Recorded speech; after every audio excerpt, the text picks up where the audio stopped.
Não, conta como foi a sua infância, A sua infância, melhor ainda, a sua infância. Me fala sua sua infância. adolescência ali. Você como foi pintava seu com meu primeiro pinto? contato.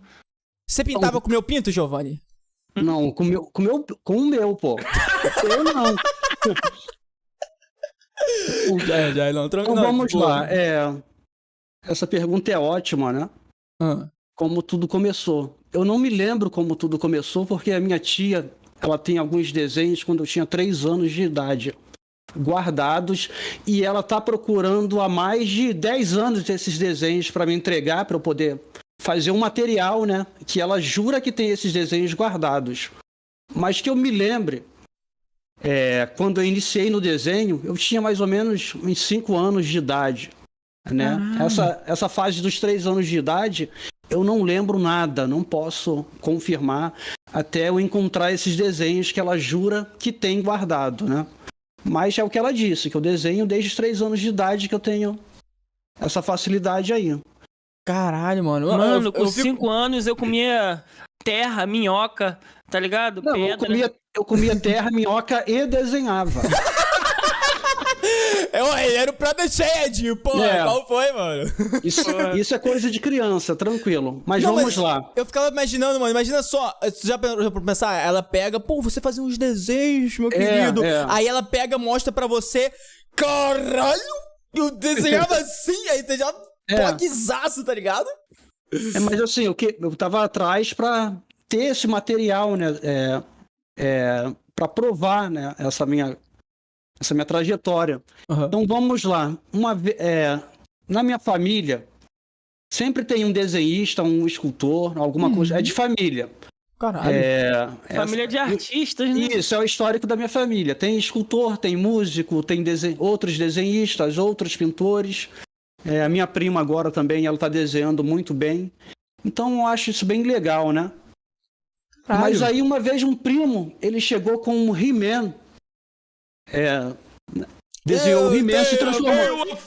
O Castelo de Grayskull, uma coisa de louco. Eu falei assim, primo, desenha pra mim, faz um desses pra mim. Aí ele, eu vou fazer. Na época ele tinha uns 10 anos e eu tava com os meus 5 anos. Não, eu vou fazer. Desenha, primo, já fez o desenho? Não, eu vou fazer, e aquilo me fascinava. Caraca. Aí eu falei assim, pô, fez o desenho, primo? Ele, não, sempre prometendo. Aí eu falei assim, me empresta o seu desenho. Aí ele falou assim, olha lá o que você vai fazer. Eu, não, você me empresta? Não. E ele me emprestou o desenho. Cara, eu copiei o desenho dele. Eu copiei o He-Man. Eu tive aquela facilidade da cópia e de colocar a forma ali. Quando eu mostrei pra ele, ele fez exatamente assim, ó. Caraca! Mano, você fez isso? 5 anos, mano. Aí ele falou assim, você fez isso? Eu disse, você não queria desenhar pra mim, eu fiz o meu. Caralho! Cara, coisa de criança, né? Começou maneiro. Aí sim, naquela época, Thundercats, He-Man, né? G.I. Joe, Tartarugas Ninjas. Não, Tartarugas Ninjas chegou aqui na década de 90. Foi em 87 lá nos Estados Unidos, mas chegou aqui, né, em 90 aqui. Não é minha época, não. Eu sou depois disso, eu sou de 2000. Legal. Ele é de 2000. Antes de Cristo.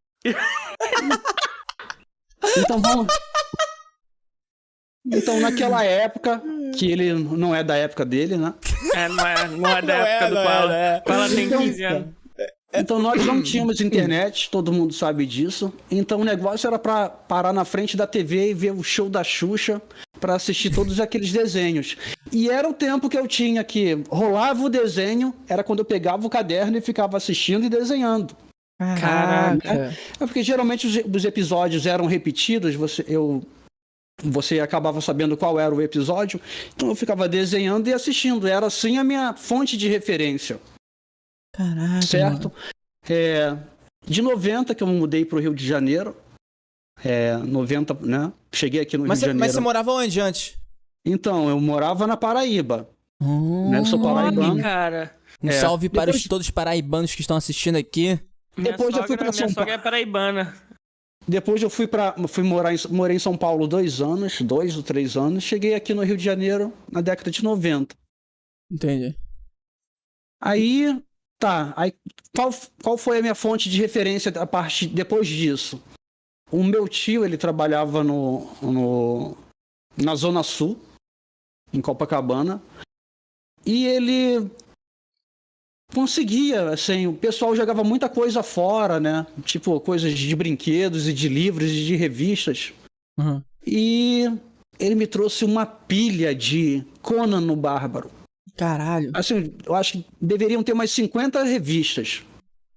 Mano. Aí quando ele falou assim, tem uma coisa pra você, ele foi o primeiro a detectar que eu e a minha tia e ele, eles foram os primeiros a detectar essa coisa de eu ficar desenhando o tempo inteiro, né? O meu brinquedo era lápis e borracha. E eu ficava horas, assim, horas mesmo. Aí minha segunda fonte de referência foi essa coleção de Conan que eu pegava, eu não lia, eu só ficava vendo aquela arte totalmente. Eu olhava uma vez, passava de novo e eu ficava vendo aquilo e dali eu vou fazer isso aqui. Mas a parada que te movia ali era o prazer de ver a arte finalizada ou o prazer do início ao fim? Como que é a parada? Então, o que me encantava era ver aquela arte finalizada, né? Eu falei assim, não, eu quero fazer isso aí igualzinho, certo? Okay. Então, eu tive uma infância que eu não tinha brinquedos, eu não comprava brinquedos. Aliás, a minha família não tinha essa condição de ficar comprando esses brinquedos caros, né? Uma coisa ou outra de camelô e tal. Né? Hoje eu tenho os meus colecionáveis, eu invisto em colecionáveis e tal. Mas aí Tá.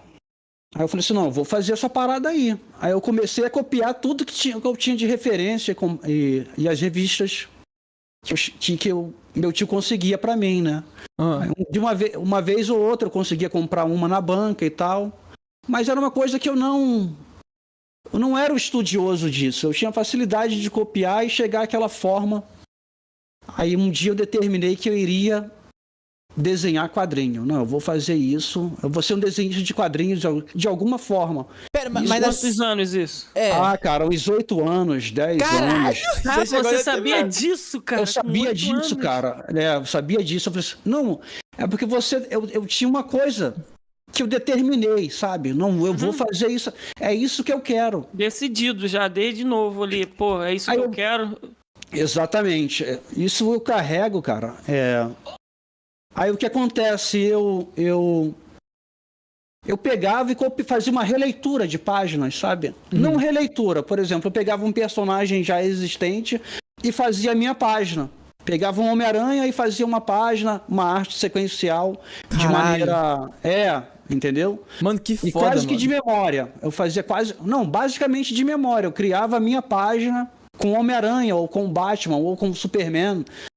Jaspion, Changeman, e eu criava a minha história com o personagem existente, entendeu? Que foda, irmão. Então foi assim que eu fui. Pô, então você meio que abria mão de fazer coisas na época, porque, pô, a gente tá falando de uma época que a galera ia pra rua, jogava bola, esfolava o dedo, você não fazia essas paradas então, né? Você preferia desenhar? Como que é? Eu fazia tudo isso e desenhava 4 horas, 5 horas por dia. O cara comia terra, desenhava e ainda fazia isso. O maluco é pica mesmo, mano. Jogava bola, soltava pipa. É outro nível, mano. É outro nível, cara. Que isso? Que naquela época o dia tinha 48 horas, né? Agora tá muito... Cara, sinistro, cara. Né? É verdade. Mas aí você começou a pensar em fazer o seu próprio quadrinho com 8 anos? Como que foi? Porra, caralho, mano. Não, cara, era minha diversão. Ele queria fazer isso pro resto da vida, tá ligado? Você pergunta pra um garotinho, eu quero ser jogador de futebol. Ele queria ser... Quadrinista, que fala? Quadrinista. Cara, então, que surreal. Eu simplesmente pegava e... Assim, eu criava as minhas histórias, né? E fazia minha arte sequencial de maneira não técnica, lógico. Mas, assim, com aquela vontade de querer fazer aquilo sempre, né? É o que carrego comigo até hoje, isso aí. Cara, isso é muito... E no colégio, os seus amigos, como que era o pessoal que via? Pô, porque eu lembro que, tipo, porra, no colégio, mano, quem sabia desenhar era atração. Tinha um amigo que ele desenhava na escola, cara. Ele levava o caderninho, entendeu? Isso, exatamente. Ele fazia o Shiryu, ele gostava do Shiryu no quarto. Aí veio essa época aí dos Cavaleiros Zodíacos. Exatamente, eu era tipo uma estrela, o cara, né? O cara mais top da escola inteira. Vinham outras pessoas de outras salas pedir pra me fazer um desenho e tal. Caralho! Quando tinha trabalhos de ciências com aqueles gráficos de corpo, eu virava cabo de guerra Caralho! A ponto do pessoal quase deslocar o meu braço, cara. Não, ele vai ficar no meu grupo, na minha equipe, ele vai ficar na minha. Aí eu falei assim, calma aí, galera. Caraca! Pô, maneiro, cara. Isso é maneiro. Que isso, mano? Pô, então tu chamava atenção, mano, nessa época no colégio, né? Sim. Eu lembro de uma vez que eu tava na segunda série, eu tive que desenhar o aparelho digestivo para o pessoal da quarta série. Nossa, e eu muito pequeno em cima de uma cadeira com um livro na mão e desenhando no quadro pro professor dar aula, entende? Coisa que eu fiz assim nos 2 minutos. Eu cheguei lá. Lógico, nada é muito detalhado, uma coisa básica de livro, né? De terceira, de quarta série. Aí o cara fala, nada é muito detalhado, coisa básica. Se ele tivesse aqui esse desenho, maluco, eu ia falar, meu irmão, pelo amor de Deus, fala, fica quieto. Pô. Quando eu entrei na segunda série, quando eu entro na turma da quarta série, aí o pessoal, é ele que vai desenhar? Esse menino? Ele? Vocês estão de sacanagem. Fama desde antes, né? Pô, maneiro.